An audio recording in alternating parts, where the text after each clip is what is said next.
P के उनके वजन के अवरोही क्रम में व्यवस्थित किया जाता है कि उनके वजन के अवरोही क्रम में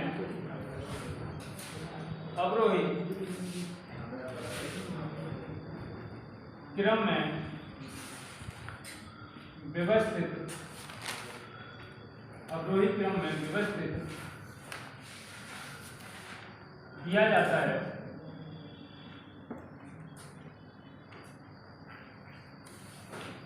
तो P ऊपर से तीसरा बन जाता है। P ऊपर से तीसरा बन जाता है।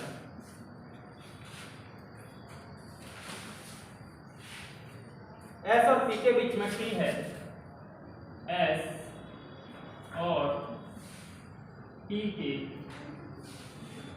बीच में T है और R व S और R व S और R व S सबसे ऊपरी स्थान पर नहीं है। सबसे ऊपरी स्थान पर नहीं है।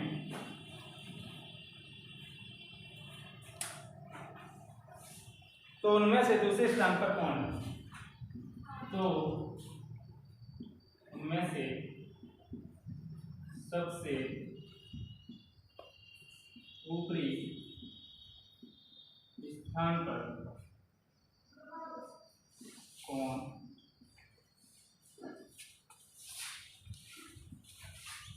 आपको बताना है कौन है।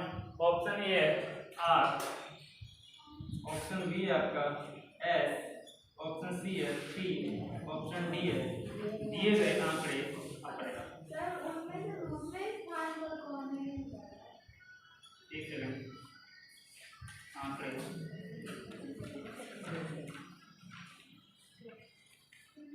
क्या है? उनमें से सबसे ऊपरी स्थान पर कौन है? ये पूछा क्या? उनमें से दूसरे स्थान पर कौन है? सेकंड। उनमें से दूसरे स्थान पर कौन है?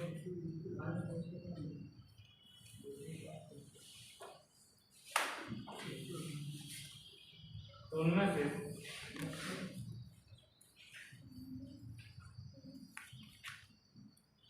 दूसरे स्थान पर कौन है? बताओ। जो बच्चे नए हैं कोशिश करें एक बार करने की। जो बच्चे नए हैं वो कोशिश करना, जो पुराने हैं वो करके दिखाएं। आज चलो देखते हैं। कोशिश करो भाई एक बार, मुझसे कोशिश करो, मैं बताऊंगा।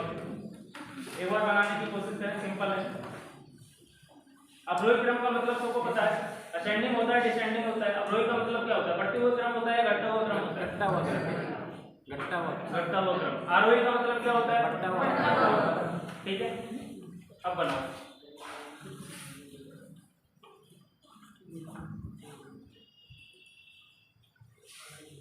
सभी बच्चे हिंदी मीडियम के हैं ना? इसमें कोई बच्चे इंग्लिश मीडियम का नहीं? एक बच्चे लैंग्वेज समझ में आ रही है हिंदी की? क्योंकि दिक्कत हो जाएगी फिर। मिक्स करके बताओ क्या पूछना है इसमें लैंग्वेज में मिक्स करके? आरोही का मतलब होता है क्या? बढ़ता हुआ क्रम। अवरोही का मतलब होता है, आरोही का मतलब होगा असेंडिंग ऑर्डर। असेंडिंग ऑर्डर किसको कहते हैं? बढ़ते हुए क्रम को। अवरोही किसको कहते हैं? Descending order. डिसेंडिंग क्या होता है? घटता हुआ क्रम। अवरोही होगा, अवरोही का मतलब है डिसेंडिंग और आरोही का मतलब है असेंडिंग।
देखो क्या कह रहा है मैं बताता हूँ। P Q R S T उनके वजन के अवरोही क्रम में व्यवस्थित है। अवरोही क्रम का मतलब होता है आपका पता ही है, आपको क्या होता है, असेंडिंग होता है, डिसेंडिंग अभी बताया। अवरोही का मतलब क्या होता है, बढ़ता हुआ क्रम या घटता हुआ, असेंडिंग ऑर्डर, असेंडिंग ऑर्डर, ठीक है। तो इसको लिखते हैं, कितने लोग हैं, 5 लोग हैं, हम 5 लोग को बिठा लेते हैं, है ना। हमें नहीं पता कौन सा व्यक्ति कहाँ बैठा हुआ है, हमने 5 लोगों को बिठा लिया।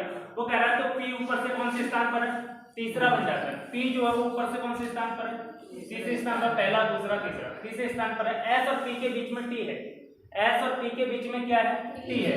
दो अगर केस यहाँ पे बनते हैं, मुझे ये बताओ 2 केस बन जाएंगे।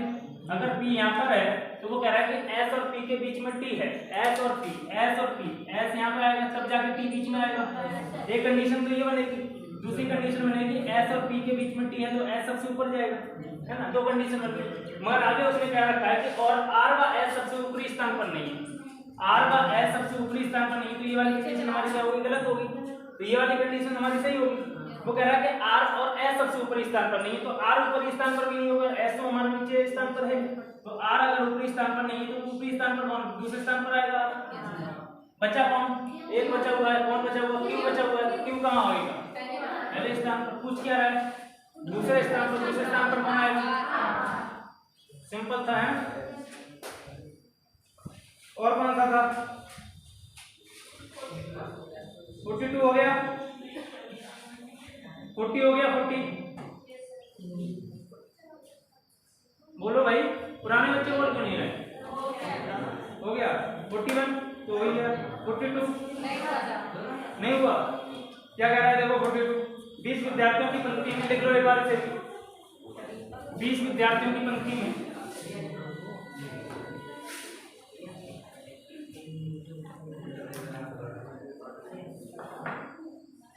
20 विद्यार्थियों की, 20 विद्यार्थियों की पंक्ति में रीता का स्थान तीसरा है, रीता का स्थान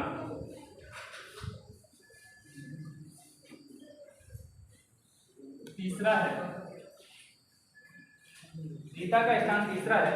जब उन्हें ऊंचाई के अनुसार, जब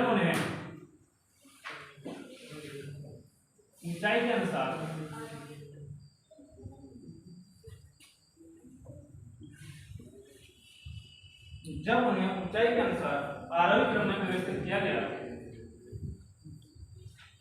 आरोही क्रम में व्यवस्थित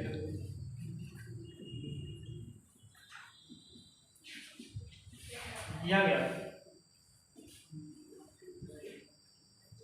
या किया जाता है, व्यवस्थित किया जाता है। 5 नए विद्यार्थी समूह में शामिल होते हैं, 5 नए विद्यार्थी समूह में शामिल होते हैं,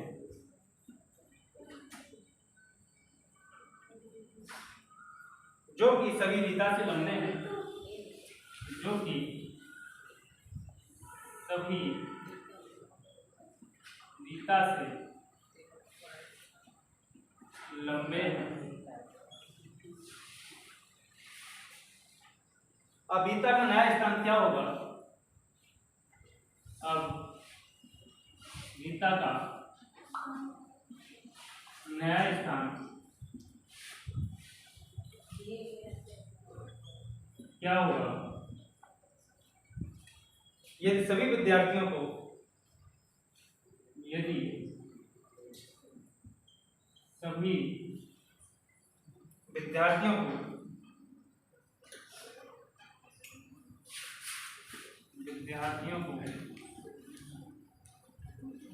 उनकी ऊंचाई के अनुसार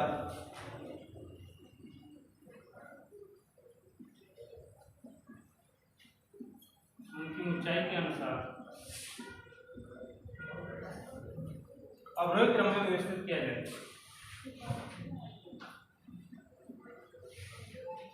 अवरोही क्रम में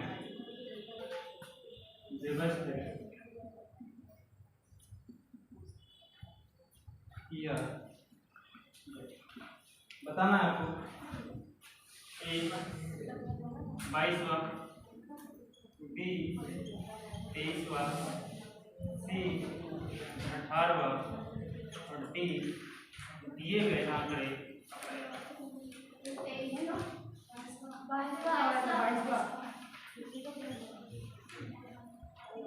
जो हमने पढ़ रखा है उतना ही करना है, बाकी कुछ एक्स्ट्रा नहीं करना है इसमें, ठीक है। बताओ जल्दी से। 22वां, 23वां, अच्छा 22वां भी आंसर आ गया, 23वां भी आ गया, और 18वां भी होगा किसी का, है किसी का?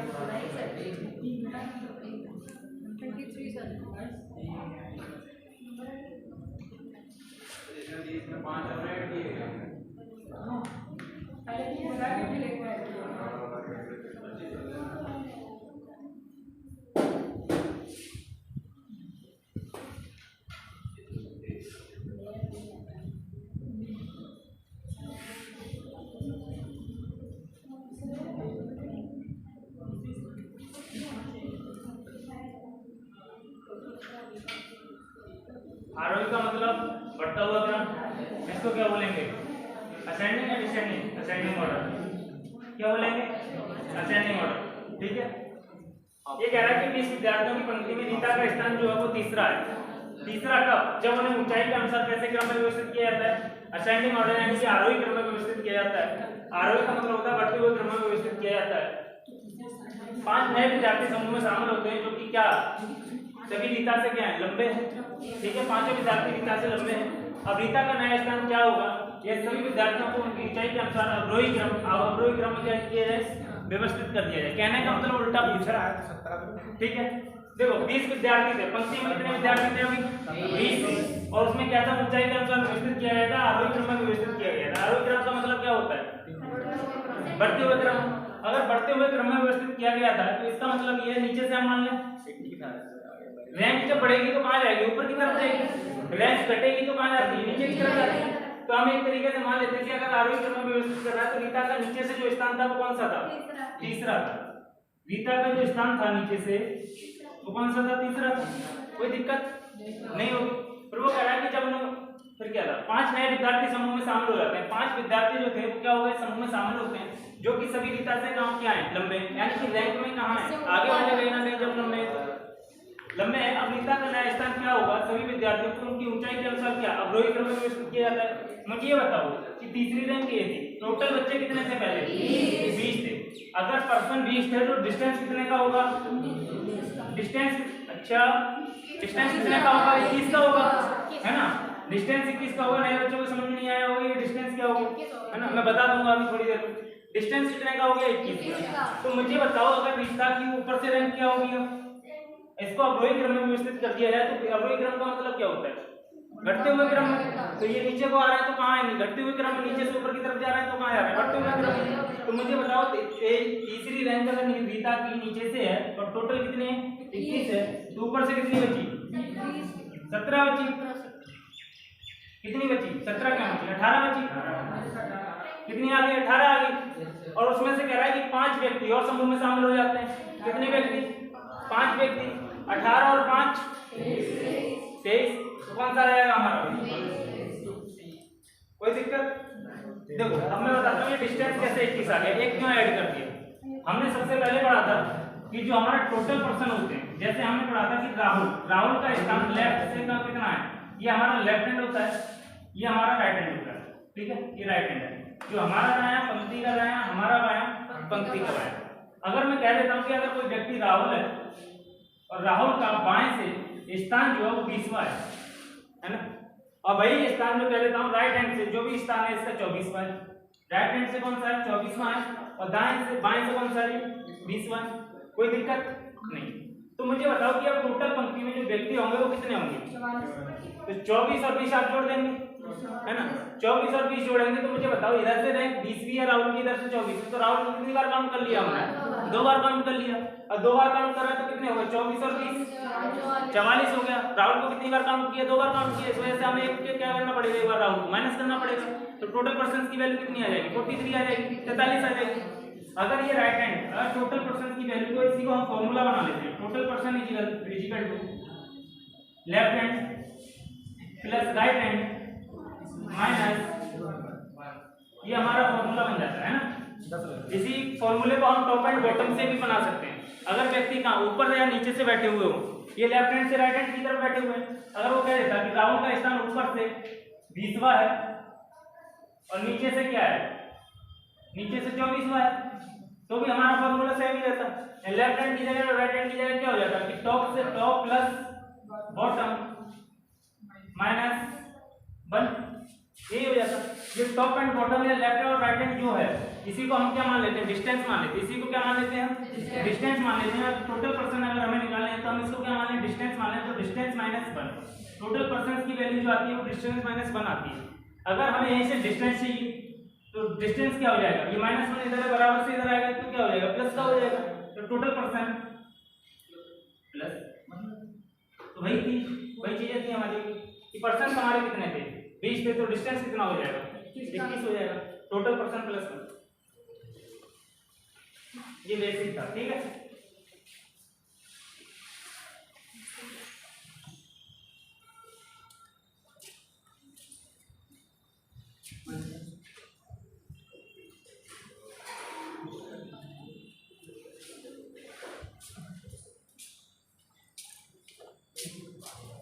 43 हो गया,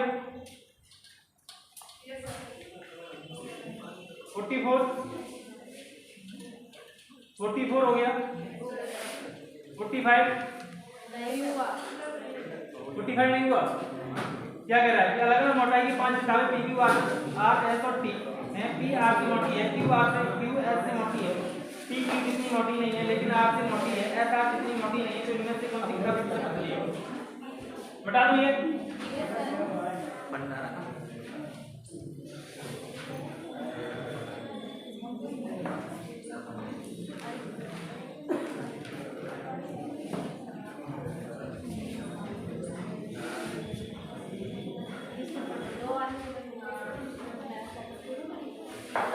देखो 46 क्वेश्चन लिखो, 45 में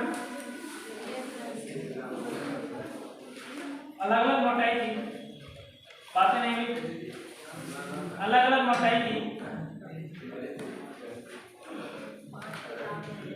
5 किताबें P, Q, R, S और T हैं। P R से मोटी है और Q S से मोटी है, Q S से मोटी है,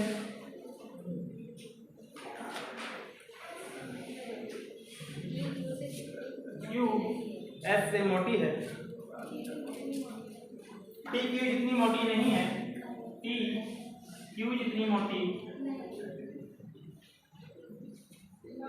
लेकिन R से नहीं है, लेकिन R से मोटी है, लेकिन R से मोटी है। S R जितनी मोटी नहीं है, S R जितनी मोटी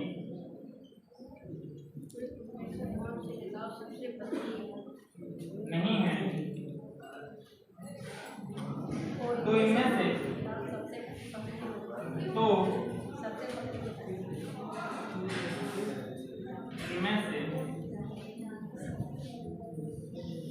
कौन सी किताब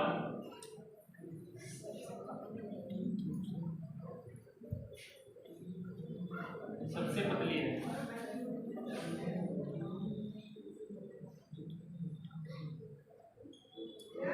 बताओ जल्दी से।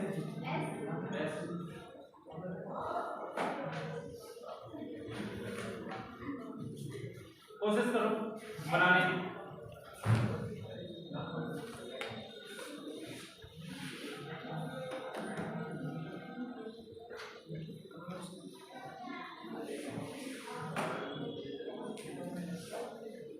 बनाओ, बन गया नहीं बना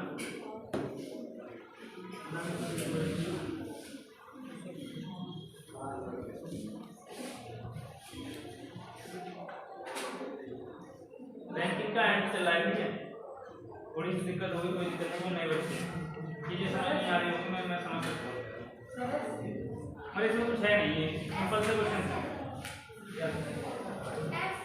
एस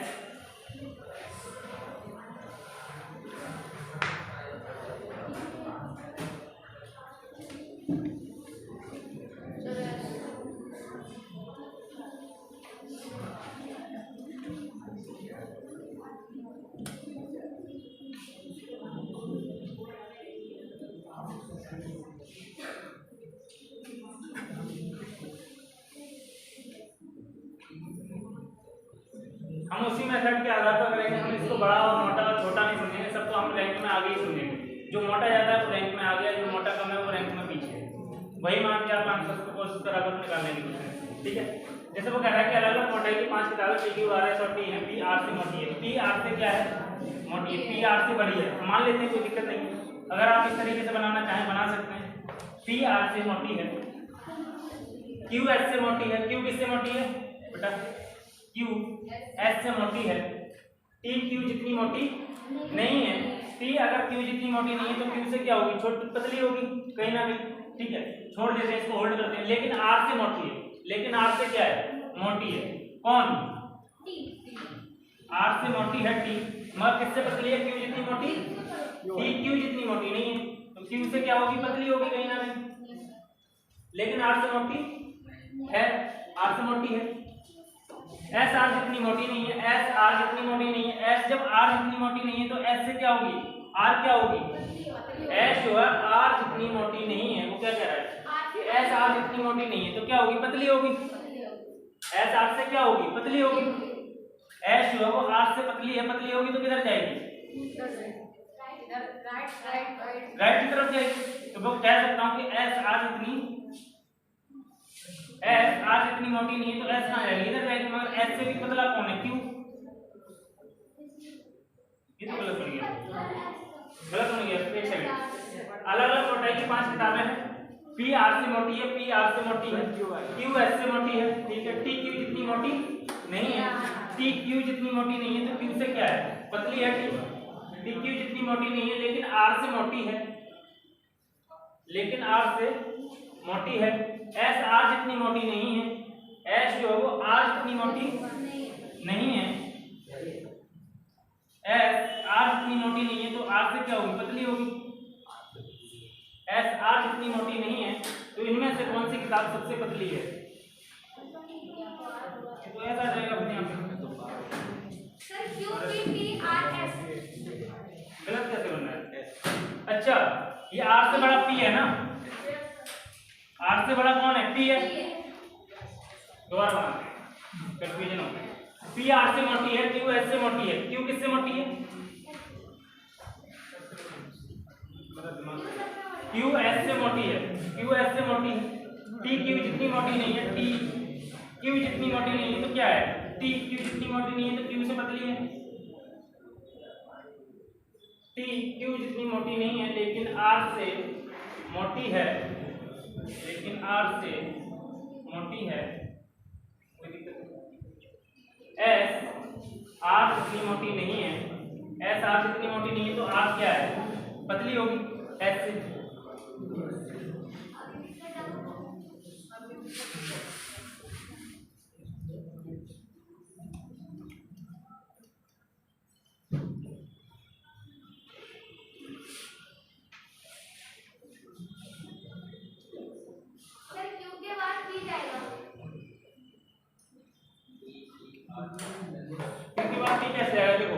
पी आर से मोटी है, पी जो है वो आर से अगर मोटी है, इस तरीके से लिख सकते हैं हम, पी अगर आर से मोटी है, ठीक है, ये हो गया, वो कह रहा है क्यू एस से मोटी है, क्यू अगर हमें यहाँ पे अलग लिख लेते हैं, क्यू एस से क्या है, मोटी है, ठीक, टी क्यू जितनी मोटी नहीं है, टी जो है वो क्यू जितनी मोटी नहीं है, क्यू जितनी मोटी नहीं है तो क्या होगा, क्यू से तो पतली होगी, टी जो होगी वो क्यू से क्या होगी, पतली होगी, टी क्यू जितनी मोटी नहीं है लेकिन आर से मोटी है, कौन, टी, जब आर से मोटी है तो आर से तो बड़ी होगी टी कहीं ना कहीं, है ना, आर से तो बड़ी है, मगर एस आर जितनी मोटी नहीं है, एस जो आर जितनी मोटी नहीं है तो एस क्या है, आर से क्या है, एस आर से क्या है, पतली है, एस आर से पतली तो आर के बाद ही जाएगी कहीं ना कहीं, और आर से पहले टी,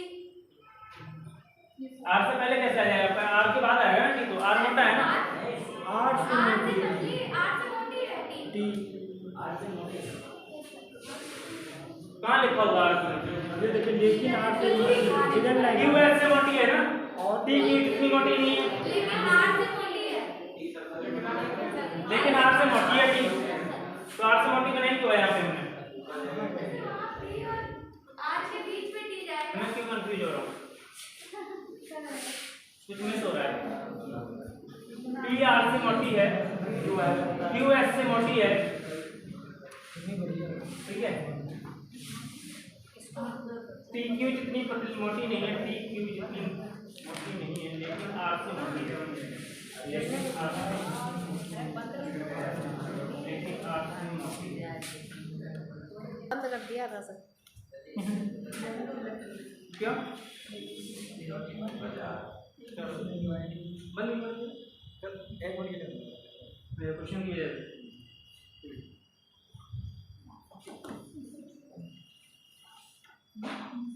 कौन सा था ये,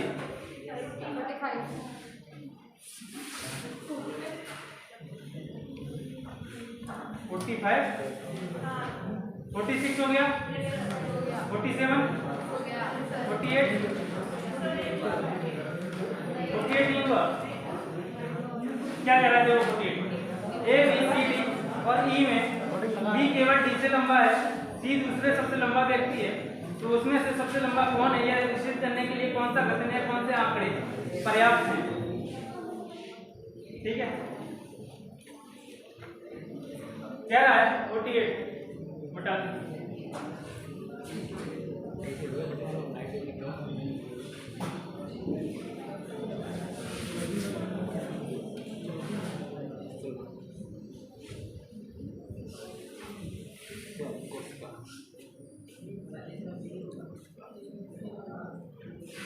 48 देखो क्या कह रहा है,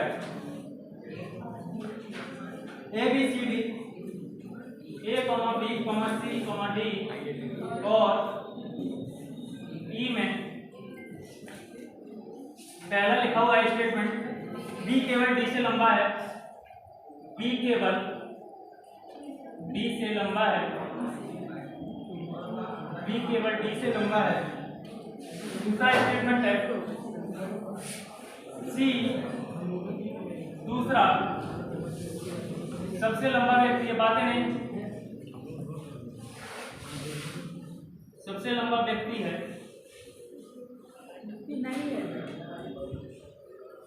सी दूसरा सबसे लंबा व्यक्ति है, तो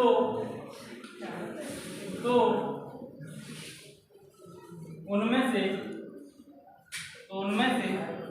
सबसे लंबा कौन है, सी है भी सर, लंबा कौन है, यह निश्चित करने के लिए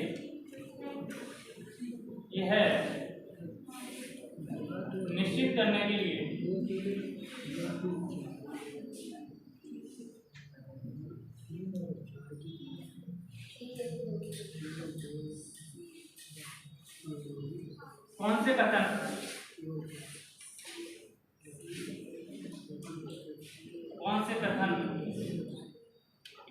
या कथनों के आंकड़े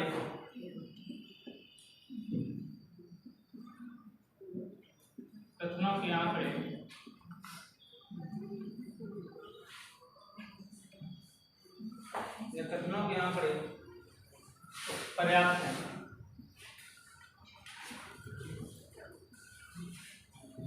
कथन पहला है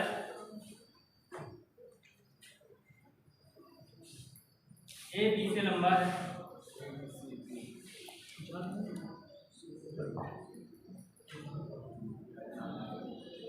दूसरा कथन है ए यद्यपि बी से तो लंबा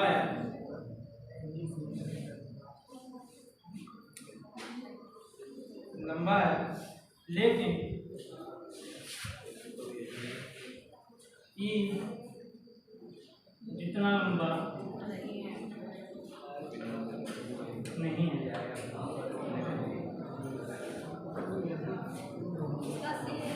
तीसरा है ई बी से लंबा है।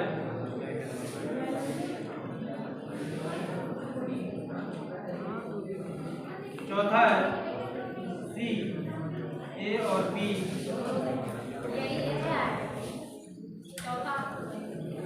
दोनों से लंबा।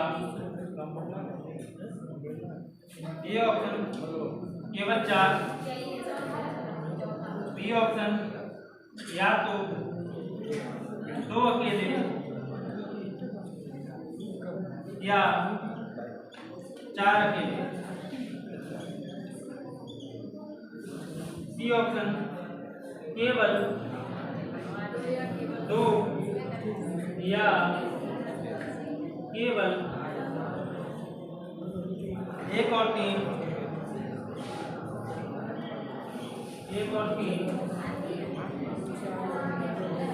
साथ में, डी आपका 3 और 4। बताओ भाई केवल 4। चलो देखते हैं। कह रहा है कि ए बी सी डी और ई, पहला स्टेटमेंट दे रखा है इसमें कि बी केवल डी से लंबा है। फिर दूसरा दे रखा है कि सी दूसरा सबसे लंबा व्यक्ति है। तो उनमें से सबसे लंबा कौन है यह निश्चित करने के लिए कौन से कथन या घटना के आंकड़ों को पर्याप्त है? कौन से कथन या आंकड़े पर्याप्त हैं? पहला कथन है ए बी से लंबा है। दूसरा है ये तो बी से तो लंबा है लेकिन ई जितना लंबा नहीं है। तीसरा है ई बी से लंबा है। चौथा है सी ए और बी दोनों से लंबा है। इन कथन का आपको क्या करना है, इस क्वेश्चन में यूज करना है और आपको बताना है कि किस कथन का यूज करके ये हमारा पूरा स्टेटमेंट बन सकता है। ठीक है, बनाओ। बी या इसको 2 अकेले या 4 अकेले।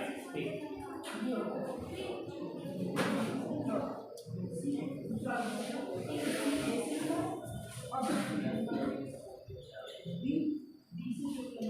देखो मुझे बताओ वो क्या कह रहा है कि बी केवल डी से लंबा है। बी किससे लंबा है? केवल डी से लंबा है ना। क्वेश्चन क्या कह रहा है कि बी केवल डी से लंबा है। सी दूसरा सबसे लंबा व्यक्ति है। सी क्या है? कितने लोग हैं हमें पता है। सी क्या है? दूसरा सबसे लंबा व्यक्ति है। सी जो है वो दूसरा सबसे लंबा व्यक्ति है।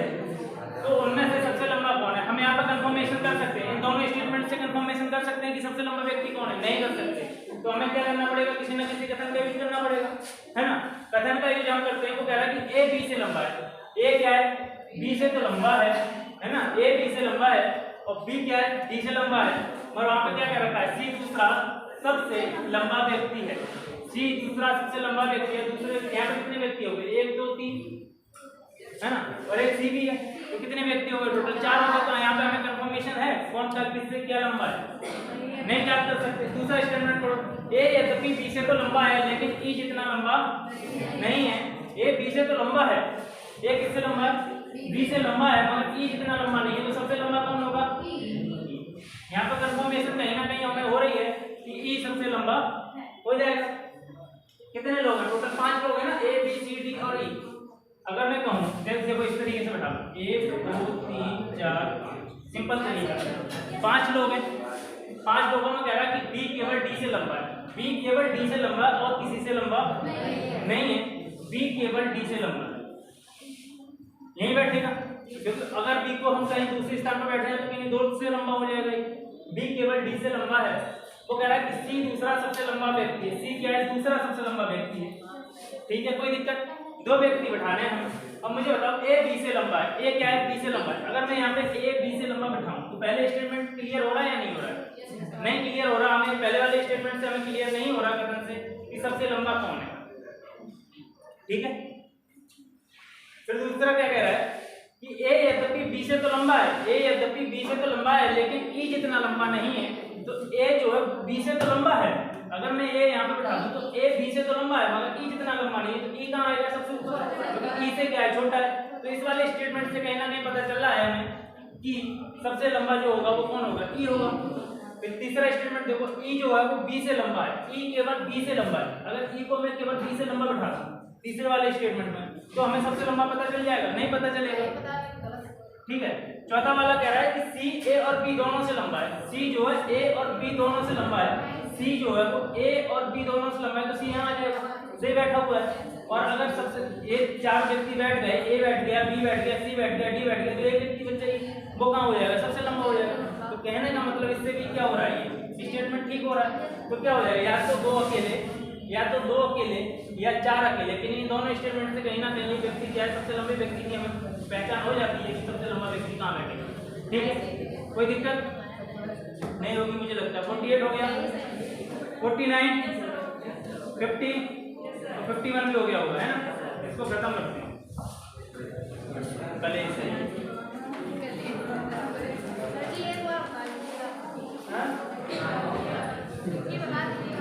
क्या 50 बता दें, बाद में पूछना क्लास के बाद। नया चैप्टर शुरू नहीं हो पाएगा, नहीं तो फिर दिक्कत हो जाएगी। तो सीटिंग अरेंजमेंट की शीट ले जाओ अब तक जल्दी से। हाँ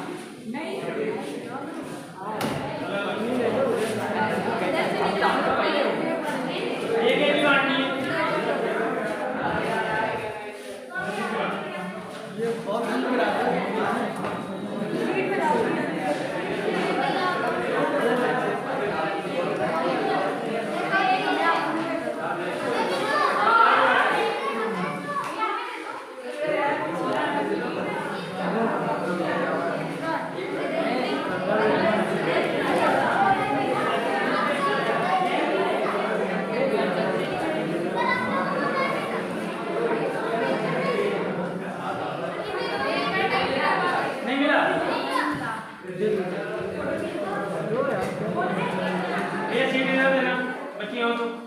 किसी के पास अगर डबल सीट हो तो पीछे आगे सीट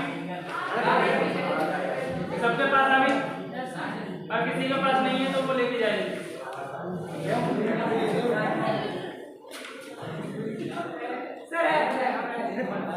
सबके पास आगे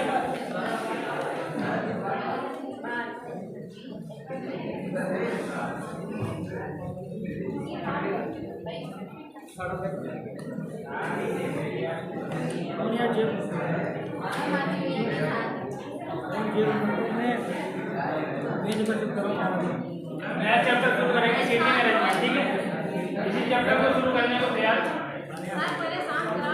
शांत हो जाओ, बातें नहीं।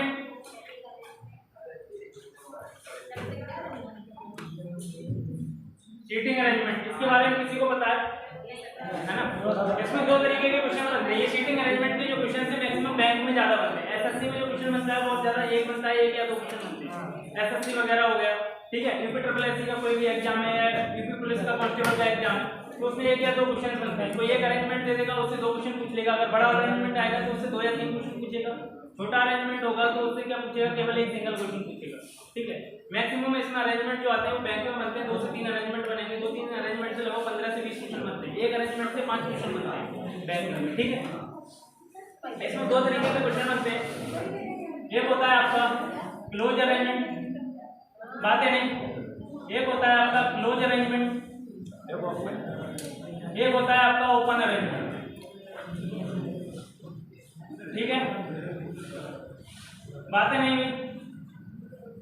2 अरेंजमेंट बनेंगे, दोनों का करने का तरीका अलग अलग है। ये क्लोज अरेंजमेंट बनता है, ये ओपन अरेंजमेंट बनता है। क्लोज अरेंजमेंट को हम पहले करेंगे, ओपन अरेंजमेंट को हम बाद में करेंगे। ठीक है, ओपन अरेंजमेंट जो होता है वो एक तरीके से रैंकिंग की तरह बिहेव करता है। किसकी तरह, जिस तरीके से हम रैंकिंग पढ़ी थी रैंकिंग की तरह बिहेव करेगा ये।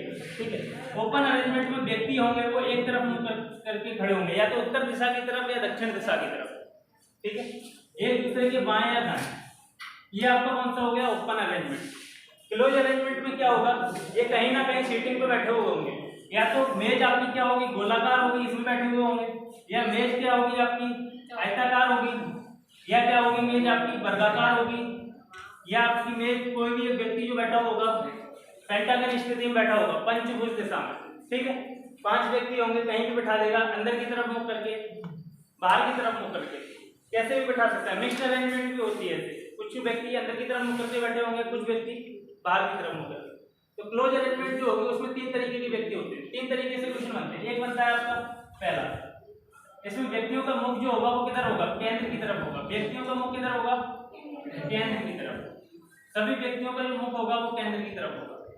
दूसरा अलाइनमेंट क्वेश्चन जो बनता है इसमें, उसमें बनता है जो व्यक्तियों का जो मुख होगा वो बाहर की तरफ होगा। व्यक्तियों का मुख किधर होगा, बाहर की तरफ।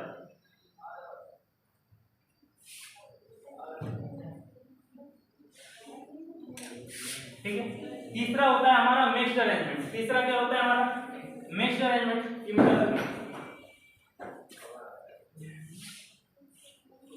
इसमें क्या होगा, व्यक्तियों का जो मुख होगा कुछ का सेंटर की तरफ होगा, कुछ का सेंटर से बाहर होगा।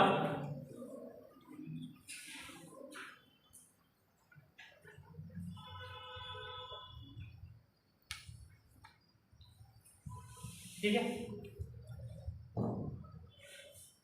कोई दिक्कत यहाँ तक? मुझे लगता है कोई दिक्कत नहीं होगी। कितने तरीके के क्वेश्चंस बनते हैं ये पता चल गया होगा, है ना। अगर मैं कहूँ, मुझे ये बताओ, अगर पहली सिचुएशन से, अगर पहली वाली सिचुएशन से आपको दे दी जाए और 5 व्यक्ति बैठा दिए या 8 व्यक्ति बैठा दिए, A B C D E F G H, total कितने व्यक्ति हैं, 8 व्यक्ति। अगर मैं कहूँ कि ए का दायां, अगर मुख अगर सेंटर की तरफ हो, किसी व्यक्ति का अगर मुख कहाँ हो, सेंटर की तरफ हो, तो जो हमारा दायां होगा वो उस व्यक्ति का दायां होगा, उस व्यक्ति का दायां होगा। अगर मैं पूछूं कि ए का दायां कौन, ए के दाएं कौन बैठा हुआ है, तो आप कहेंगे बी। अगर मैं कहूं कि ए के बाएं कौन बैठा हुआ है, तो आप कहेंगे ए। कोई दिक्कत? जब मुख कहाँ हो व्यक्ति का, सेंटर की तरफ। ठीक है, जब मुख व्यक्ति का सेंटर की तरफ होगा तो इसका मतलब यह है कि हमारा जो दायां होगा वो उस व्यक्ति का दायां होगा, हमारा जो बायां होगा वो उस व्यक्ति का दायां होगा। जब भी सेंटर की तरफ किसी व्यक्ति का मुख होगा तो इसका मतलब ये है कि हमारा दायां जो होगा वो एंटी क्लॉकवाइज दिशा में होगा, हमारा जो दायां होगा वो किधर होगा, एंटी क्लॉकवाइज दिशा में होगा। एंटी क्लॉकवाइज का मतलब है घड़ी की विपरीत दिशा में। घड़ी की विपरीत दिशा क्या होगी, ये वाली होती है ना, घड़ी की दिशा क्या होगी, ये वाली होती है। तो जो दायां होगा, अगर बी का दायां कहूं तो एंटी क्लॉकवाइज, है ना। लेफ्ट किधर होगा, इधर। इसका दायां इधर, बायां इधर।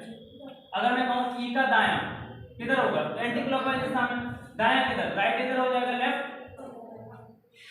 दायां किधर, इधर, लेफ्ट इधर, राइट।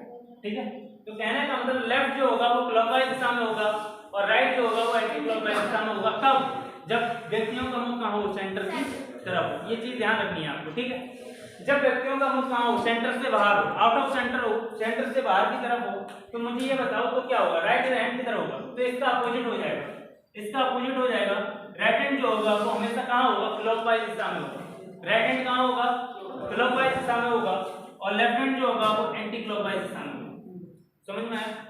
क्लॉकवाइज कौन सी, घड़ी की दिशा ये वाली होती है, तो राइट हैंड किधर आ जाएगा, इस व्यक्ति का इधर आ जाएगा, लेफ्ट हैंड कहाँ, इधर आ जाएगा। कोई दिक्कत?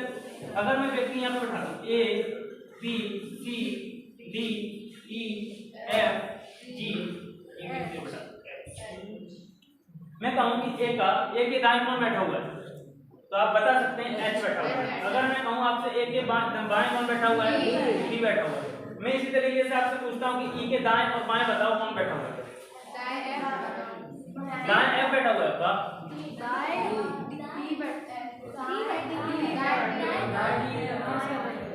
दाएं डी बैठा हुआ है। मैंने क्या बताया, जब भी मुख व्यक्ति का कहाँ हो, सेंटर से बाहर हो, जब भी व्यक्ति का मुख कहाँ हो, सेंटर से बाहर की तरफ हो, तो आपका जो दायां होगा वो क्लॉकवाइज डायरेक्शन में होगा। जो दायां होगा वो कौन सी डायरेक्शन में होगा, क्लॉकवाइज डायरेक्शन में होगा। बाकी जो बायां होगा वो एंटी क्लॉकवाइज डायरेक्शन में होगा। समझ में आया?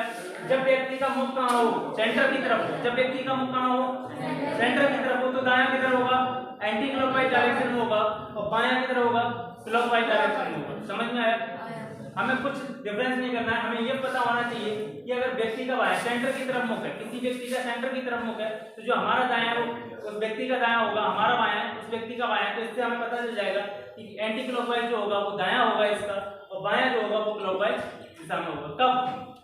जब व्यक्ति का मुख कहाँ हो, सेंटर की तरफ। जब व्यक्ति का मुख सेंटर की तरफ नहीं हो तो दायां किधर होगा, दायां हमारा जो होगा वो क्लॉकवाइज डायरेक्शन में होगा, और बायां जो होगा वो हमारा होगा एंटी क्लॉकवाइज डायरेक्शन। कोई दिक्कत यहाँ तक? यहाँ पे मैं मिक्स बना देता हूँ, A B C D E F G H. मुझे ये बताओ एक का दायां कौन है और एक का बायां कौन है? एक का दायां है बी और बायां है एक का दायां कौन है, एक का बायां? एक का दायां बी एक का राइट है बी जब मुख सेंटर की तरफ हो तो दाएं किधर होगा? Anti clockwise direction. जब मुख कहां हो? सेंटर की तरफ हो तो दाएं कहां होगा? बी एंटी क्लॉक नहीं तो एच। दायां कहां होगा? एंटी क्लॉकवाइज या क्लॉकवाइज? Anti clockwise. ये क्या हो गया? Right hand. ये क्या हो गया? लेफ्ट। ए का दायां बी और बायां एच। अगर मैं कहूं सी का दायां पूछूं बी और बायां पूछूं तो सी का आउट ऑफ सेंटर है। दायां कहां होगा इसका? Clockwise direction. दायां कहां होगा? क्लॉकवाइज डायरेक्शन में। बायां कहां होगा? Anti clockwise direction. तो इसका बी क्या हो गया? सी का दाएं कौन बैठा हुआ है? बी बैठा हुआ है। सी के बाएं कौन बैठा हुआ है? बी बैठा हुआ है। वहीं पे मैं डी का पूछूं, डी का दायां कौन है? बी। और डी के बाएं कौन है? दायां ई है और बायां सी है। दाएं कौन है? ई है और बाएं कौन है? सी है। जब मुख कहां हो? सेंटर की तरफ तो दायां किधर होगा? Anti clockwise direction. जब मुख कहां हो? सेंटर से बाहर। जब मुख कहां हो? सेंटर से बाहर हो तो दायां किधर होगा? Clockwise direction. कोई दिक्कत? सेंटर की तरफ है, कहां दायां किधर? Anti clockwise. ठीक है। सेंटर से बाहर दायां किधर? क्लॉकवाइज। दायां किधर? Left right. कहां? सेंटर की तरफ होगा दायां किधर? Anti clockwise. ये दायां और ये। कोई दिक्कत यहां तक? यहां तक किसी को कोई दिक्कत? मुझे लगता है कोई दिक्कत नहीं है। किसी को कोई दिक्कत? वो तो बताएं। कुछ वर्ड है जो हमें यहाँ पे यूज करने हैं, उसको बताना है आपको। ठीक है। जैसे लेफ्ट एंड राइट हमने पढ़ लिया। ठीक है। दाएं एंड बाएं हमें समझ आएगा दायां और बायां क्या होता है। दूसरा है हमारा इमीडिएट नेबर। इमीडिएट नेबर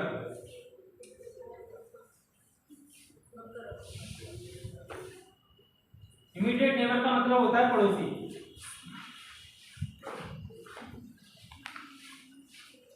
तीसरा है हमारा बिटवीन।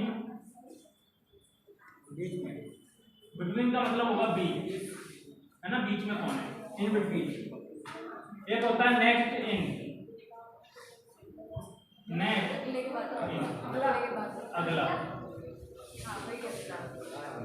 एक होता है हमारा अपोजिट इन। पिछला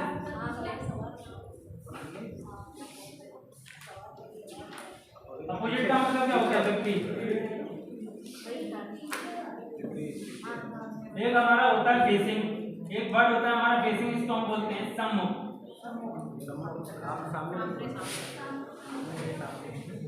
कुछ वर्ड थे हमारे भूत था, एक भाट था, वाइल था,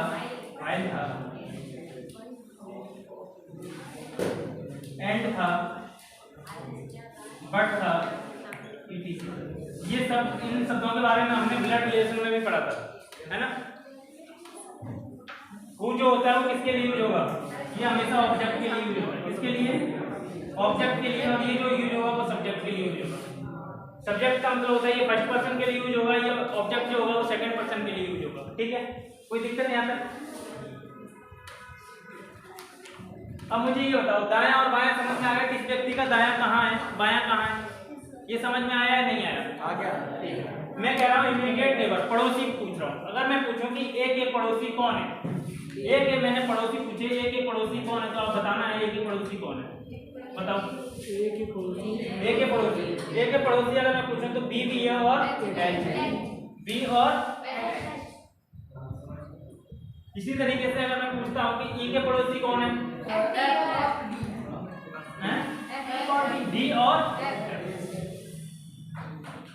कोई दिक्कत? इमीडिएट नेबर समझ में आ गया, पड़ोसी समझ में आ गया। पड़ोसी कौन होते हैं? ठीक है। बिटवीन, बिटवीन का मतलब होता है बीच में। अगर मैं कहूँ कि एक किस किस के बीच में है, बी और एक किस किस के बीच में है, तो आप बताएंगे किसके बीच में है? बी और एच। डी और बी और एच। अगर मैं कहूँ कि जी जो है वो किस किस के बीच में है, एच और जी जो है वो किसके बीच में, एच और। कोई दिक्कत नहीं आता? ये वाला सब समझ में आ गया, ये भी आ गया, ये भी आ गया, ये। नेक्स्ट इन का मतलब होता है अगला, ठीक है। अगले का मतलब क्या होता है, ये भी अगला है और ये भी अगला है। अगला दाएं बोले तो देखो नेक्स्ट इन राइट हैंड बोले या राइट हैंड, ए का दाएं अगला कौन सा होगा, बी। ए के दाएं अगला कौन सा होगा, बी होगा। ए के बाएं अगला कौन सा होगा, एच होगा। और ई के दाएं अगला कौन सा होगा, डी। ई के बाएं अगला कौन सा होगा, समझ में आ गया। ई के दाएं अगला पिछला समझ में आ गया। ये अगला कौन सा होता है, पिछला कौन सा होता है, विपरीत। विपरीत का मतलब क्या होता है, एक दूसरे के अपोजिट बैठना, चाहे उनका मुख किसी भी डायरेक्शन में हो, मुख किसी भी डायरेक्शन में हो, मगर एक दूसरे के कहा हो अपोजिट हो। अगर मैं कहूं कि सी के अपोजिट कौन बैठा हुआ है, तो आप बता सकते हैं कि सी के अपोजिट कौन बैठा हुआ है, जी बैठा हुआ है। सी के अपोजिट कौन बैठा हुआ है, जी बैठा हुआ है। अगर मैं कहूं कि ई के अपोजिट कौन बैठा हुआ है, तो कह सकते हैं कि ई के अपोजिट जो बैठा हुआ है वो ए बैठा हुआ है। अगर मैं कहूं कि डी के अपोजिट कौन बैठा हुआ है, तो आप कह सकते हैं कि डी के अपोजिट एच बैठा हुआ है। कोई दिक्कत है अंदर, नहीं दिक्कत होगी, ठीक है। फेस किधर भी हो, एक दूसरे के क्या कहलाएंगे, अपोजिट कहलाएंगे। वहीं पे सम्मुख का मतलब क्या होता है, एक दूसरे के सामने फेस होने चाहिए। फेस जो होने चाहिए वो कहाँ होने चाहिए, मैं और आपके सामने खड़ा हूं, तो हमारे मुख जो है एक दूसरे के कहाँ है, सम्मुख है। तो वही क्या कहलाएगा, हमारा फेसिंग कहलाएगा, सम्मुख कहलाएगा। अगर मुझे बताओ ए के सम्मुख कौन है, बता सकते हो आप, ए के सम्मुख है ई, एक के विपरीत है ई। एक जिधर ए का मुख है उधर ई का मुख है, नहीं। सम्मुख का मतलब क्या होता है, तो मुख को एक दूसरे के क्या आमने सामने होने चाहिए। मुखों को क्या होना चाहिए, एक दूसरे के आमने सामने होने चाहिए। आमने सामने किसके हैं, देखो एच और डी। अगर मैं कहूं कि कौन कौन से लोग सम्मुख हैं एक दूसरे के, तो आप बता सकते हैं सम्मुख कौन कौन खड़ा हुआ है, एच और डी। एच और डी एक दूसरे के कहाँ हैं, सम्मुख है। एच और डी एक दूसरे के कहाँ हैं, बी और एफ एक दूसरे के कहाँ हैं, कोई दिक्कत, और कोई है, और कोई है एक दूसरे के सम्मुख, और कोई नहीं। बी और एफ और एच एंड डी ये सम्मुख है, कोई दिक्कत। बाकी ये था वो जो था वो हमेशा ऑब्जेक्ट के लिए यूज होगा, फर्स्ट सेकंड पर्सन के लिए यूज होगा। व्हाइल एंड बट ईटीसी जो सब्जेक्ट ये किसके लिए यूज होंगे, आपके सब जो होंगे वो सब्जेक्ट के लिए यूज होंगे, फर्स्ट पर्सन के लिए यूज होंगे, ठीक है। उतार लो यहाँ तक, फिर उसके बाद क्वेश्चन करते हैं। पहला क्वेश्चन सीटिंग अरेंजमेंट, बेसिक इतना ही था। अगर इतना बेसिक अगर आपने ढंग से समझ लिया तो कोई दिक्कत आपको सीटिंग अरेंजमेंट में मुझे लगता है नहीं। सर ओपन में हैं, ओपन वाला बात में ओपन अरेंजमेंट में कुछ नहीं होता। रैंकिंग आपने पढ़ी है ना, रैंकिंग की तरह ही होगा कि ये इसके दाएं बैठा हुआ है, ये इसके बाएं बैठा हुआ है, और कुछ नहीं, दाएं बाएं बैठाएंगे रैंकिंग की तरह। मैंने बता दिया ना, सेम है रैंकिंग की तरह होता है ओपन अरेंजमेंट। ओपन अरेंजमेंट में क्या होगा, कुछ व्यक्तियों का मुख उत्तर की तरफ है, कुछ व्यक्तियों का मुख दक्षिण की तरफ है, ये होता है ओपन अरेंजमेंट। ओपन अरेंजमेंट कुछ नहीं होता। ओपन अरेंजमेंट के बाद में क्वेश्चन आएंगे लगभग कब, देखता हूँ कब। अरे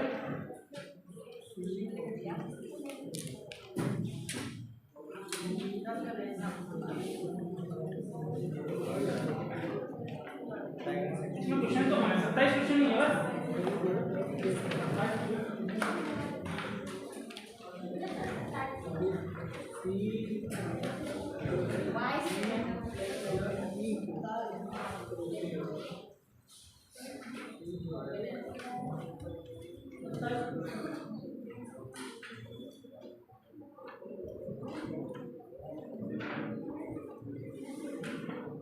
अड़तालीस क्वेश्चन थे,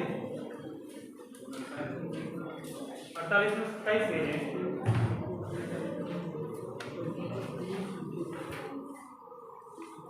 चलो बाद में बोलते हैं।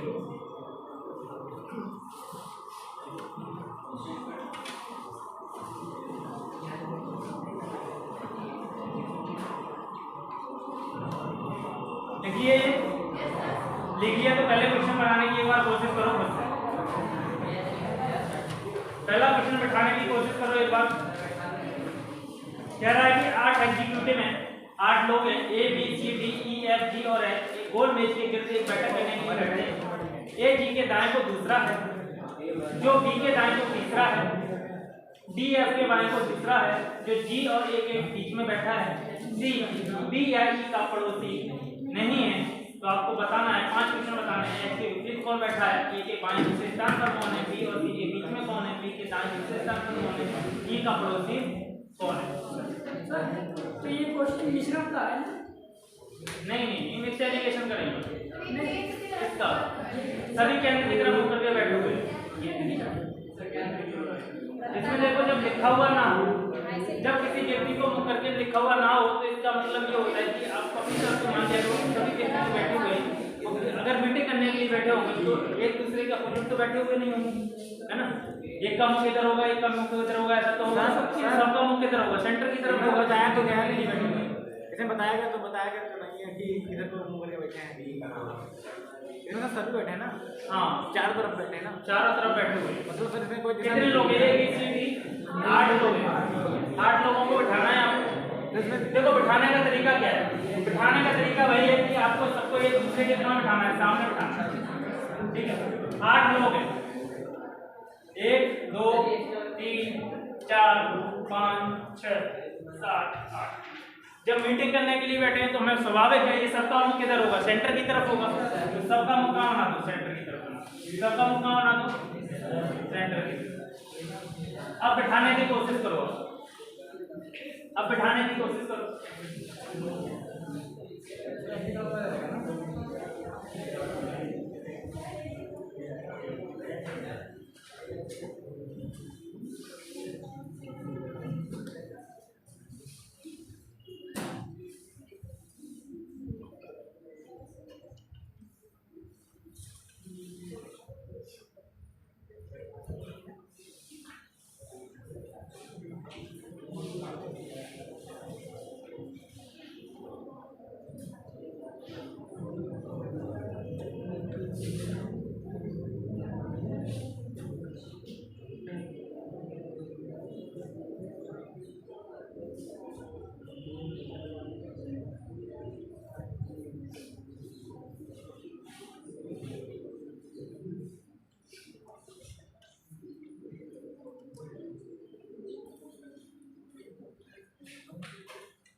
सर सर हो गया इसमें सर सर पहले ऑप्शन नहीं है सर के साथ तो भी नहीं है, इसमें सर के साथ भी नहीं है कि अंदर की ओर मुंह के बैठे हैं, बाहर बैठे हैं, अंदर की साइड सब सेंटर की तरफ मुड़ के बैठो।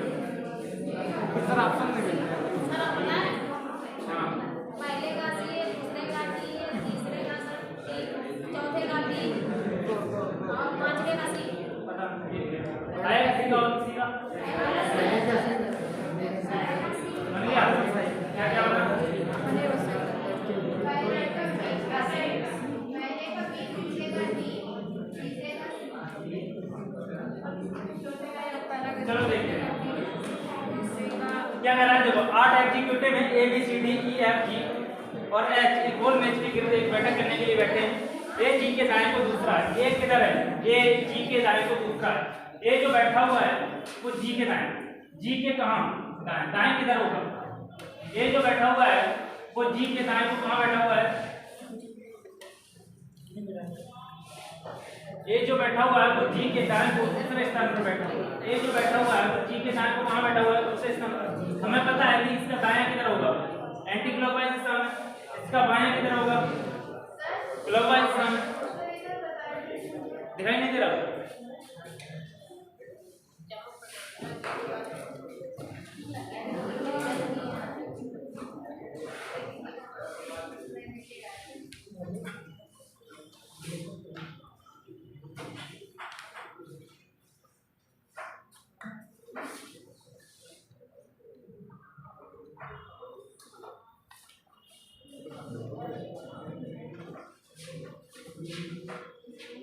देखो क्या है 8 एग्जीक्यूटिव है ना, सबका मुंह सेंटर की तरफ।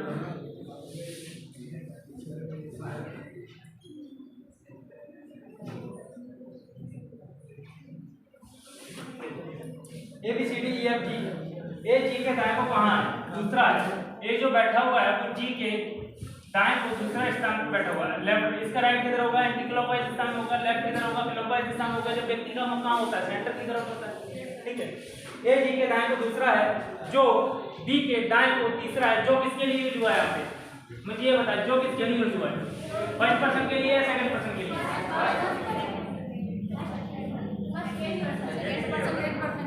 जो हमेशा यूज होता है वो सेकंड पर्सन के लिए यूज होता है। सेकंड पर्सन यहाँ पे कौन है, जी है। तो वो कह रहा है कि जी बी के दाएं को तीसरा है। इस तरीके से पढ़ लिया करो। वो लिख रहा है ना, जो बी के दाएं तीसरा है, इसका मतलब ये है कि जी बी के दाएं तीसरा है। जी जो है तो बी के दाएं कौन से स्थान पर है, पहले दूसरे तीसरे। जो बी के दाएं कौन से स्थान पर है, जी जो है वो बी के दाएं को तीसरा है। डी एफ के बाएं को दूसरा है। डी एफ के बाएं को कहाँ है, दूसरा है। डी एफ के बाएं दूसरा है। मुझे बताओ डी कहाँ बैठाएं, डी एफ के बाएं। अगर मैं यहाँ पे एफ बैठाऊं, डी एफ के बाएं को दूसरा है तो यहाँ पे भी बैठ सकता है ना। अगर मैं कहूँ कि एफ यहाँ बैठाऊं तो डी एफ के बाएं को दूसरा, तो यहाँ पे तो बी बैठा हुआ है तो यहाँ पे तो डी बैठेगा, है ना। यहाँ पे कितनी कंडीशन बन सकती है, दूसरी कंडीशन भी बना के दिखाता हूँ मैं। एक बार बेसिक से पूरा समझते हैं।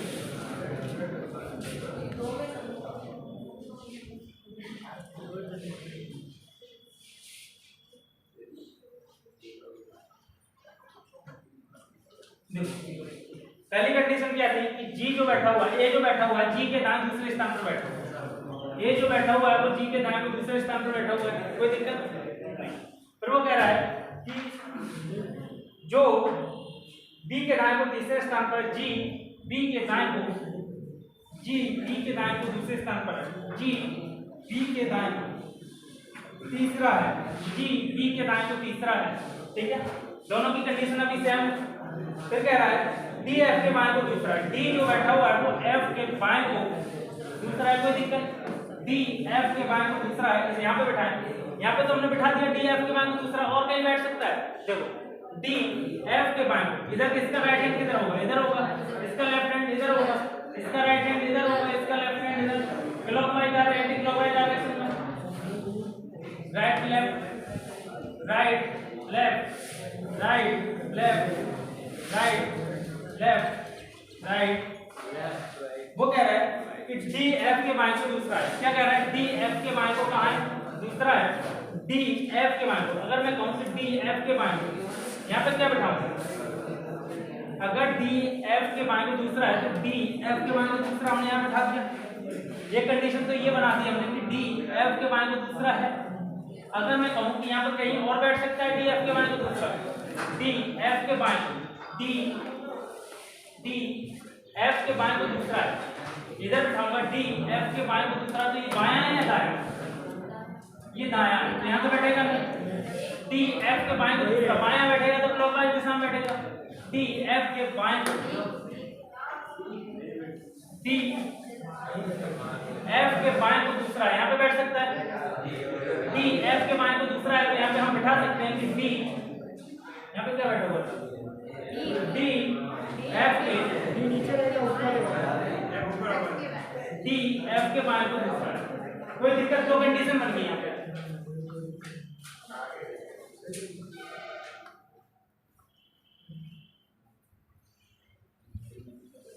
एक तो हमारा ये कंडीशन बन गई कि डी को हम एफ के बाएं यहाँ पे बिठा सकते हैं, डी एफ के बाएं दूसरा है। दूसरी कंडीशन हम ये हमारी ये बन गई कि डी जो है वो एफ के बाएं कहाँ है? दूसरा है, बाएं पहला और दूसरा। ठीक है, दो कंडीशन यहाँ पे बन गई, कोई दिक्कत? दोनों कंडीशन को लेके चलना है। डी एफ के बाएं को दूसरा है, जो जी और ए के बीच बैठा है, कौन? एफ। जो एफ कहाँ बैठा हुआ है? जी और ए के बीच बैठा हुआ है। देखो ये वाली कंडीशन हमारी ठीक हो गई। जो एफ, जो किसके बारे में बात कर रहा है? वो एफ के बारे में बात कर रहा है। एफ जो है वो किस किस के बीच में बैठा हुआ है? जी और ए के बीच में बैठा हुआ है। यहाँ पे बताओ, जो एफ जी और ए के बीच में बैठा हुआ है, यहाँ पे एफ किधर गया? एफ जी और ए के बीच में बैठा हुआ है? नहीं बैठा हुआ है। जी यहाँ बैठा हुआ है, ए यहाँ बैठा हुआ है, इसके बीच में डी बैठा हुआ है। तो ये कंडीशन हमारी क्या हो गई? गलत हो गई। पहली वाली कंडीशन हमारी क्या हो गई? ठीक। उसके बाद क्या कर रहा है? सी बी या ई का पड़ोसी नहीं है, सी बी या ई का पड़ोसी नहीं है। बी का पड़ोसी, ये दोनों पड़ोसी हैं, सी ना तो यहाँ आएगा ना तो यहाँ आएगा। और किसका पड़ोसी नहीं है? ई का भी पड़ोसी नहीं है। ई बैठा हुआ कहाँ है?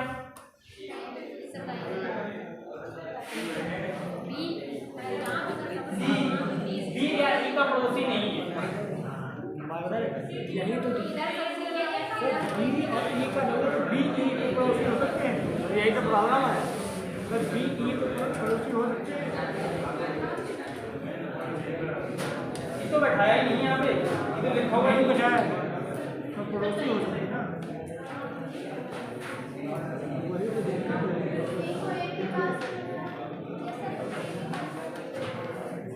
अच्छा, मैं ई को यहाँ पे बैठाऊँ, अगर मैं यहाँ पे बैठाऊँ तो सी यहाँ पे भी नहीं बैठेगा और यहाँ पे भी नहीं बैठेगा, तो ये कंडीशन तो हमारी गलत हो रही है ना। बी जो होगा ई का पड़ोसी होगा। बी या ई का पड़ोसी नहीं है। अगर मैं ई को यहाँ बैठा दूं, सी जो है वो ई या बी का पड़ोसी नहीं है। ई नहीं है वो सी जो बी या ई का पड़ोसी नहीं है। अगर मैं ई को यहाँ बैठा रहा हूँ तो भी सी यहाँ पे बैठाना पड़ेगा, तो यहाँ पे बैठाना पड़ेगा, तो भी सी पड़ोसी हो रहा है, बी का भी पड़ोसी हो रहा है, ई का भी पड़ोसी हो रहा है। यहाँ पे हम कहीं बैठा नहीं सकते। ये हमारी कंडीशन क्या है? फुलफिल है कहीं ना कहीं। ये तो हमारा गलत बैठ रहा है। किसी एक का तो होगा का पड़ोसी या है, या है जो कहाँ? ई यहाँ, तो क्या हो? फिर सी यहाँ बैठ जाएगा, है ना? सी यहाँ पे सी बी या ई का पड़ोसी नहीं है। तो अगर सी बी या ई का पड़ोसी नहीं है तो ई हम यहाँ बैठा दें, हम ऊपर ये बैठा है ना? और सी को हम यहाँ बैठा दें, यहाँ पे हम किसी दूसरे व्यक्ति को बैठा दें, कौन सा बैठेगा? एच बैठेगा। अब हमारा ये ठीक हो जाएगा ना। समझ आया या नहीं आया? देखो 8 एग्जीक्यूटिव थे, A B C D E F G और एच, एक गोल मेज पे बैठे हुए थे। ए जी के दाएं को दूसरा बैठा हुआ है, ए जो बैठा हुआ है वो जी के दाएं को दूसरा बैठा हुआ है, जी का दायां एक दूसरे स्थान पहले दूसरा। ए जो बैठा हुआ है वो जी के दाएं को दूसरे स्थान पर बैठा हुआ है, जो बी के दाएं को तीसरा है। जो का मतलब सेकंड पर्सन कौन है? जी है। जी बी के दाएं को कहाँ? तीसरा है। जी बी के दाएं को तीसरा है, बी के दाएं को तीसरा, पहला दूसरा तीसरा, दायां यही होगा ना। जी जो बैठा हुआ है बी के दाएं को तीसरा बैठा हुआ है, डी एफ के बाएं को दूसरा है, डी का बैठा हुआ है एफ के बाएं को दूसरा है, डी जो बैठा हुआ है वो एफ के बाएं को कहाँ? दूसरा बैठा हुआ है। बायां किधर होगा? क्लॉकवाइज डायरेक्शन में। तो डी जो बातें नहीं हुई, डी जो बैठा हुआ है एफ के कहाँ बैठा हुआ है? बाएं बैठा हुआ है, कहाँ? कौन सा? दूसरे स्थान, पहला दूसरा। ठीक है, बाएं कहाँ होगा? क्लॉकवाइज डायरेक्शन होगा। फिर वो क्या कह रहा है? जो जी और ए के बीच में बैठा है, कौन? जी और ए के बीच में कौन बैठा हुआ है? एफ के बारे में बात कर रहा है, सेकंड पर्सन के के बारे में बात कर रहा है, ठीक है। फिर वो कह रहा है सी बी या ई का पड़ोसी नहीं है, सी जो है वो बी या ई का पड़ोसी नहीं है, तो सी बी का, अगर बी को हम सी को यहाँ बैठाते हैं तो किसका पड़ोसी हो जाता है? बी का पड़ोसी हो जाता है। अगर सी को मैं यहाँ बैठाता तो किसका पड़ोसी हो जाता है? बी का पड़ोसी हो जाता है।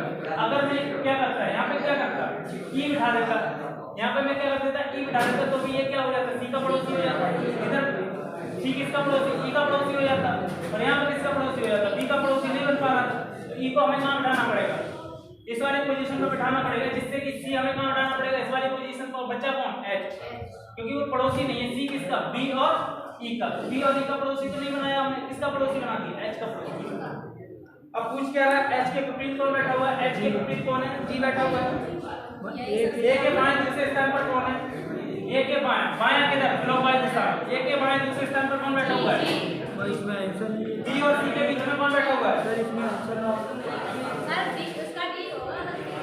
ए के बाएं दूसरे स्थान पर, बायां किधर होगा? एंटी क्लॉकवाइज दिशा में होगा ना। सर ऑप्शन नहीं है। ए के बाएं पहला दूसरा ऑप्शन ए काट दो, ऑप्शन बना लो, ऑप्शन ए बना लो, सी की जगह जी कर दो, कोई दिक्कत नहीं। ऑप्शन नहीं मिला था ना। मिसप्रिंट हो सकता है। बी और सी के बीच में कौन बैठा हुआ है? बी और सी के बीच में कौन बैठा हुआ है? एच बैठा हुआ है। ये तो सारी ऑप्शन कैसे गलत है?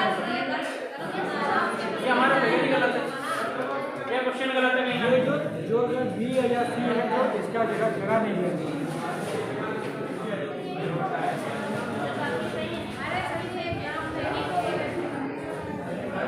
बी के दाएं दूसरे स्थान पर कौन है? 14 देखना, एक बार चेक करना, रीचेक करो। 14 देखो, बी के दाएं दूसरे स्थान पर कौन है? बी के दाएं, दायां किधर? Anti clockwise. दाएं दूसरे स्थान पर कौन? बी है ऑप्शन। ई का पड़ोसी कौन है? ई का पड़ोसी कौन है? बी और ये तो दोनों ठीक है, दो क्वेश्चन कैसे गलत हो गए? या तो कहीं ना कहीं क्वेश्चन में गलती है या फिर ऑप्शन गलत है, ये चेक करना पड़ेगा, ठीक है। शीट हमारे पास अभी है नहीं, चेक कर सकते, हो सकता है टाइपिस्ट ने गलती कर दी होगी। ऑप्शन आप अपनी तरफ से बना लो, कोई दिक्कत नहीं है। जो बैठे हुए हैं वो ठीक बैठे हुए हैं, ठीक है। सीटिंग अरेंजमेंट हमारा इसका ठीक है, क्वेश्चन का सीटिंग अरेंजमेंट जो बना हुआ है वो बिल्कुल ठीक बना हुआ है। अगर सर उसका सीखे के विपरीत डी बैठा चाहिए हो सकता है इसका ए के दूसरे स्थान पे बी आएगा, ठीक है। ए के बाएं दूसरे स्थान पर, ए के बाएं पूछ रहा है ना, ए के बाएं दूसरे स्थान पर पूछ रहा है, कौन सा होगा? पहला दूसरा जी होगा ना, ऑप्शन में है ही। बी और सी के बीच में कौन बैठा हुआ? बी और सी के बीच में एच बैठा हुआ है, एच ऑप्शन में नहीं। ये चेक कर लिया जाएगा, या तो हो सकता है क्वेश्चन गलत है, क्वेश्चन में कुछ ना कुछ गलती हो सकता है, ऑप्शन में कहीं ना कहीं गलती, ठीक है। सीटिंग अरेंजमेंट जिस तरीके का ये क्वेश्चन दिया हुआ है उस तरीके से सीटिंग अरेंजमेंट हमारा ठीक है, बातें नहीं होनी चाहिए। दूसरा करो, दूसरा हो गया। दूसरा क्या कह रहा है? देखो 6 में सी ई जी आई ए और एम एक वृत्ताकार में इसके चारों तरफ केंद्र की ओर करके बैठे हैं, लेकिन जरूरी नहीं कि इसी क्रम में बैठे, सभी एक दूसरे से बराबर दूरी पर है। ई सी के दाएं को दूसरे स्थान पर है, जी के तुरंत दाएं को है। जी और आई एक दूसरे के सामने है, आई के बाएं को आई और एम के बीच कितने लोग हैं बताना है आप। आ गया दूसरा वाला, बनाने की कोशिश करो दूसरा।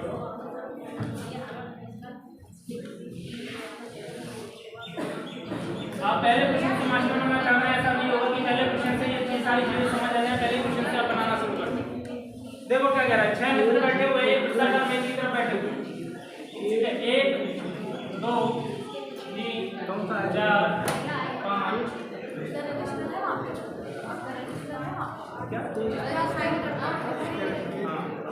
कितने लोग हैं इधर? एक क्वेश्चन को दो। दूसरा क्वेश्चन है 6 मित्र सी ए जी आई, बातें नहीं हुई, बातें नहीं भाई। 6 मित्र हैं, सी ई जी आई ए और एम वृत्ताकार मेज के चारों तरफ केंद्र को मुख करके बैठे हैं, लेकिन जरूरी नहीं कि इसी क्रम में सभी एक दूसरे के से बराबर दूरी पर बैठे हुए हैं। बराबर दूरी पर बना लेना, कोई दिक्कत नहीं, कहीं भी बना लो, बराबर दूरी पर है। ई सी के दाएं को दूसरे स्थान पर, ई सी के दाएं को, दायां किधर? एंटी क्लॉकवाइज दिशा में। ई जो बैठा हुआ है वो सी के दाएं को दूसरे स्थान पर बैठा हुआ है। ई जो बैठा हुआ है वो सी के दाएं को कौन से स्थान पर? पहला और दूसरा, दूसरे स्थान पर बैठा हुआ है।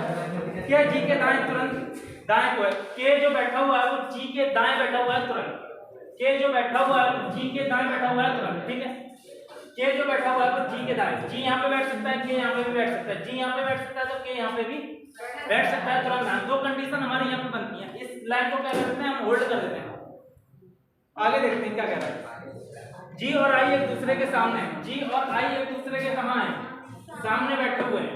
मुझे ये बताओ कि के जी के तुरंत दाएं को, के जो बैठा हुआ है जी के तुरंत दाएं को, एक तो कंडीशन ये बन गई, दूसरी कंडीशन भी हम यहाँ पे बना लेते हैं, कोई दिक्कत नहीं।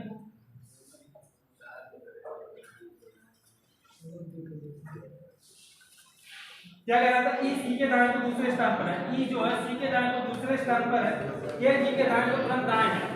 के जो बैठा हुआ है जी के जो बैठा हुआ है वो जी के तुरंत दाएं बैठा हुआ है। दो कंडीशन बन गई, जी हमारे यहाँ पे होगा तो होगा, तो के कहाँ होगा, यहाँ पे होगा। अगर जी हमारे यहाँ पे होगा तो के कहाँ होगा, यहाँ होगा। और कहीं हमारा के और जी आपस में बैठ सकते हैं क्या, नहीं बैठ सकते, क्योंकि तुरंत दाएं को नहीं बैठ सकते। इसके तुरंत दाएं कौन बैठा हुआ है, ई बैठा हुआ है। इसके तुरंत दाएं कौन बैठा हुआ है, सी बैठा हुआ है। यहाँ पे तो ई बैठा हुआ है। तो दो कंडीशन हमारी यहाँ बनती है कि के को अगर हम इस वाली पोजीशन पर बिठाएं तो जी को हमें यहाँ बैठाना पड़ेगा, क्योंकि जी के तुरंत दाएं है। फिर क्या कह रहा है आगे, जी और आई एक दूसरे के सामने है। जी और आई क्या है, एक दूसरे के सामने। मुझे ये बताओ, जी और आई एक दूसरे के सामने बैठ सकते हैं? अगर जी को मैं यहाँ बिठाऊं नहीं बैठ सकते, क्योंकि इसके सामने कौन बैठा हुआ है, सी बैठा हुआ है। तो ये वाली पॉसिबिलिटी हमारी क्या होगी, गलत होगी। ये वाली अरेंजमेंट क्या होगी हमारी, गलत होगी।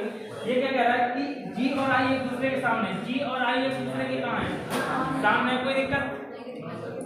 आई के बाएं को, आई और एम के बीच कितने हैं, आई के बाएं को कितने बच्चे, दो लोग बच्चे, एक लोग, एक बच्चा। कौन कौन बच्चा, एम बच्चा। एम कहाँ आएगा, यहाँ एम पूछ कह रहा है आई के बाएं को। आई का बाएं किधर, क्लॉकवाइज दिशा में। आई के बाएं को, आई और एम के बीच कितने हैं, एक दो तीन। तो कितने लोग बैठे हुए हैं, तीन लोग। समझ में आया, तीन लोग बैठे हुए। आंसर जिसने एक दिया था वो गलत। तीसरा क्वेश्चन करो, 3 बजे देखो। तीसरा, चौथा, पांचवा ही करने की कोशिश करना, घर जाके बनाने की कोशिश करना, ठीक है।